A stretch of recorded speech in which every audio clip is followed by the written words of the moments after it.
33%। आप में से 33% व्यूअर्स बहुत ही जल्दी मरने वाले हैं। और नहीं, ये कोई एग्जैजरेशन नहीं है। एक रिसर्च के मुताबिक जिन भी इंसान का ब्लड ग्रुप ए पॉजिटिव होता है वो सब एक मामूली से वायरल फीवर से भी मर सकते हैं। In fact you'll be surprised to know Covid में मरने वाले लोगों में से 40% पेशेंट्स का ब्लड ग्रुप ए पॉजिटिव ही था। वेल फ्रेंड्स, चलो आपको बताता हूँ एक और एक अतरंगी सा फैक्ट। इमेजिन करो आपको गलती से भी कहीं पर चोट लग जाती है और आपके बॉडी से लाल नहीं बल्कि हरा खून निकलता है। Is that even possible? Well, साल 2007 में ऑपरेशन थिएटर में चल रहे एक ऑपरेशन के दौरान डॉक्टर्स ने यह ऑब्जर्व किया कि 42 इयर्स के कैनेडियन पेशेंट के नसों से लाल नहीं बल्कि हरे रंग का खून निकल रहा था। पर आखिर एक इंसान की नसों से हरे रंग का खून कैसे निकल सकता है? वेल, इसे समझने के लिए चलो एक एक्सपेरिमेंट परफॉर्म करते हैं। एक ऐसा एक्सपेरिमेंट जिसकी मदद से आप घर बैठे अपने ब्लड ग्रुप को टेस्ट कर सकते हो। बट मैं कहूंगा मैं कर रहा हूं, आप मत करना। सो एक्सपेरिमेंट वैसे काफी सिंपल है। So let's just start.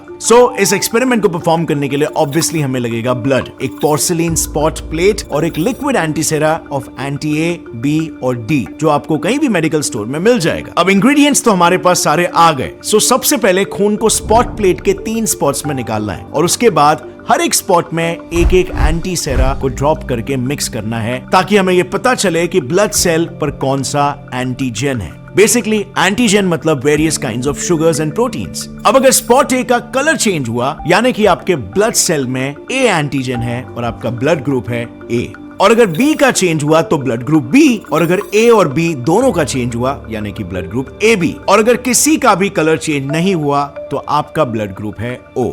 अब आप पूछोगे कि गौरव, ये तीसरे स्पॉट में जो डी एंटीसेरा है उसका क्या? डी करके तो कोई ब्लड ग्रुप नहीं होता है, राइट? डी नहीं होता है पर RH डी एंटीजन जरूर होता है। इसके प्रेजेंस और एब्सेंस का मतलब होता है पॉजिटिव या नेगेटिव। मतलब अगर कलर चेंज हुआ तो पॉजिटिव और अगर नहीं हुआ तो negative. Simple to detect, right? So now let me ask you a question over here. अगर एंटीसेरा ए का कलर चेंज हुआ पर डी का नहीं हुआ तो ये कौन सा ब्लड ग्रुप होगा? राइट, ए नेगेटिव। अब फ्रेंड्स, यहाँ पर क्या आपको ये पता है आज दुनिया में एक इतना रेयर टाइप का ब्लड मौजूद है जो आज सिर्फ दुनिया के 43 लोगों में ही है। वेल, इनके पास है द गोल्डन ब्लड टाइप, या साइंटिफिक भाषा में कहे तो RH नल यानी एब्सेंस ऑफ RH ग्रुप। अब जैसे हमें पता है गोल्ड एक ऐसा मेटल है जिसे किसी भी मेटल के साथ मिक्स किया जा सकता है, इस ब्लड ग्रुप का भी काम बिल्कुल कुछ सिमिलर ही है। इसे दुनिया में मौजूद 33 डिफरेंट ब्लड ग्रुप्स में से किसी को भी दिया जा सकता है और उस पेशेंट का बॉडी उसे एक्सेप्ट भी कर लेगा।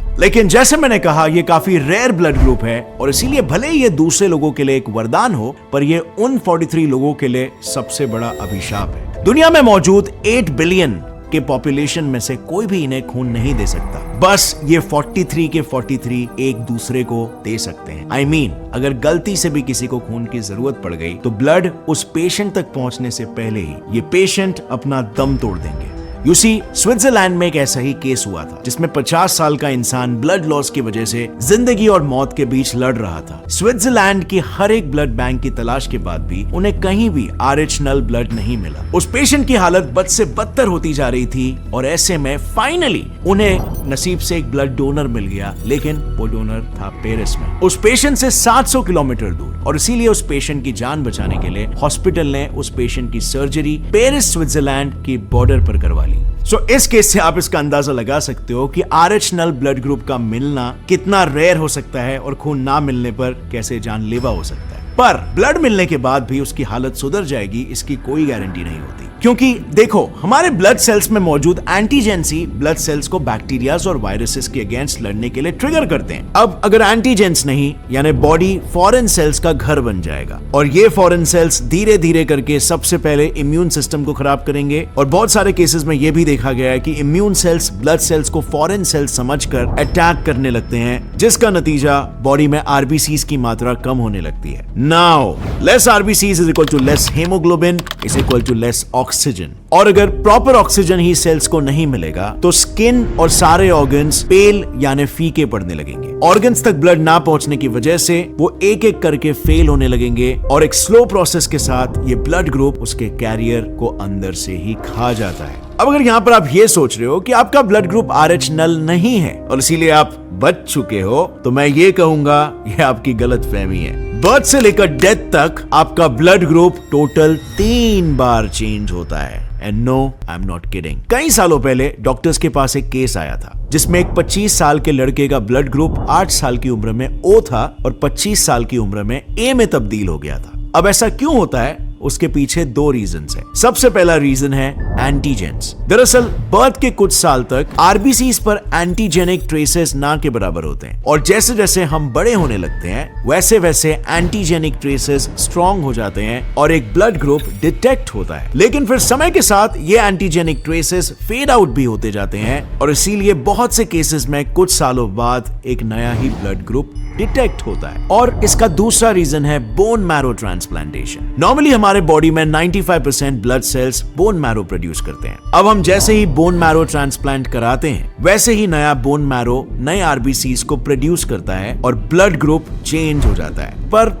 ये काफी कम केसेस में ही होता है। अब चलो मैं आपको एक सीक्रेट बताता हूँ जो कोई भी डॉक्टर आपको कभी नहीं बताएगा। बर्थ से डेथ तक ये बोन मैरो से कितने बार भी ब्लड ग्रुप चेंज क्यों ना हो, पर आपका ब्लड ग्रुप आपकी ही सेहत के लिए हानिकारक हो सकता है। जैसे कि मैंने पहले कहा था, A+ ब्लड ग्रुप डिजीजेस को बहुत ही जल्द अपनी तरफ अट्रैक्ट करता है, जिसकी वजह से A+ ब्लड ग्रुप को कई अलग अलग तरीके के कैंसर्स होने के चांसेस काफी ज्यादा होते हैं। और ऐसा इसीलिए क्योंकि एंटीजन A के एंड में मौजूद गैलेक्टोज ग्रुप वायरसेस के साथ काफी जल्दी बाइंड हो जाता है और सिर्फ A ब्लड टाइप ही नहीं बल्कि B और AB ब्लड टाइप भी वायरसेस के साथ बाइंड हो जाते हैं, जिसकी वजह से उन्हें भी कैंसर होने के चांसेस ज्यादा हैं, लेकिन A के कंपैरिजन में कंपैरेटिवली ये काफी कम है। अब इसका मतलब ये नहीं है कि O ब्लड वाले लोगों की जान बच गई, खतरा तो उनके सर पर भी मंडराता रहता है। O ब्लड वाले कभी भी चलते फिरते हार्ट अटैक से अपनी जान गंवा सकते हैं। सो हर किसी ब्लड टाइप के अपने एडवांटेजेस और डिसएडवांटेजेस होते हैं। अब रही बात हरे रंग के खून की, तो उसके पीछे का रीजन है sulph haemoglobin. Normally iron oxygen की वजह से हमारे खून का कलर लाल होता है, लेकिन कभी कभार सल्फर एटम आयरन की जगह ले लेता है और उसके वजह से हरा कलर फॉर्म हो जाता है। पर क्योंकि ये सल्फर ऑक्सीजन को बॉडी में ट्रांसफर ही नहीं होने देते, उसकी वजह से इंसान की जान चली जाती है। इसका मतलब, पर क्या आपको पता है पुराने जमाने में जब ब्लड ग्रुप डिस्कवर ही नहीं हुआ था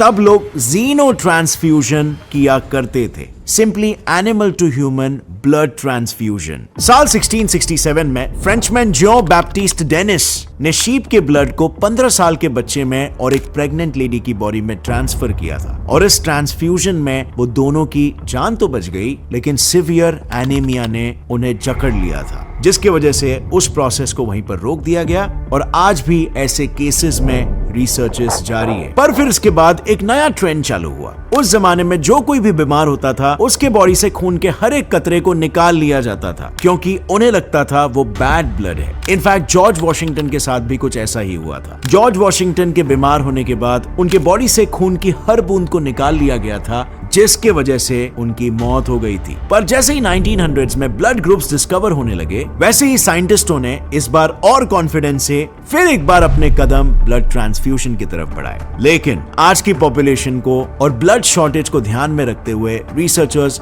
फिर एक बार ब्लड ट्रांसफ्यूजन के लिए एनिमल्स के ही ब्लड पर रिसर्चेस कर रहे हैं, क्योंकि कई सारे एनिमल्स ऐसे होते हैं जो ह्यूमंस के मुताबिक बहुत ही इफेक्टिवली ऑक्सीजन ट्रांसपोर्ट करते हैं। अब मरीन लुगवॉर्म एरिनिकोला मेरीना का ही एग्जांपल ले लो। लुगवॉर्म एक साथ ह्यूमन के कंपैरिजन में 40 times more oxygenated blood carry करता है। मतलब जहां ह्यूमंस का एक हीमोग्लोबिन प्रोटीन सिर्फ और सिर्फ 4 ही ऑक्सीजन को होल्ड करता है, वहीं दूसरी तरफ लुगवॉर्म के ब्लड में मौजूद हीमोग्लोबिन एक साथ 156 ऑक्सीजन मॉलिक्यूल्स को कैरी करता है। और इसीलिए ह्यूमन ब्लड ट्रांसफ्यूजन के लिए साइंटिस्ट लुगवॉर्म के ब्लड पर रिसर्च कर रहे हैं। इनफैक्ट लुगवॉर्म के ब्लड को 2016 में ऑर्गन ट्रांसप्लांटेशन के लिए यूज किया गया था और इस वर्म का खून यूज करने के बाद ऐसा नोटिस किया गया कि पेशेंट काफी क्विकली रिकवर हो रहे थे और उनमें काफी कम समय में काफी सारे इंप्रूवमेंट्स भी दिखाई दे रहे थे। एंड साइमल्टेनियसली साइंटिस्ट पिग के ब्लड पर भी रिसर्च कर रहे हैं और वो कोशिश कर रहे हैं कि वो इनके ब्लड से ह्यूमन कंपैटिबल ब्लड को प्रोड्यूस कर सके। और अगर साइंटिस्ट इस चीज में सक्सेसफुल रहे,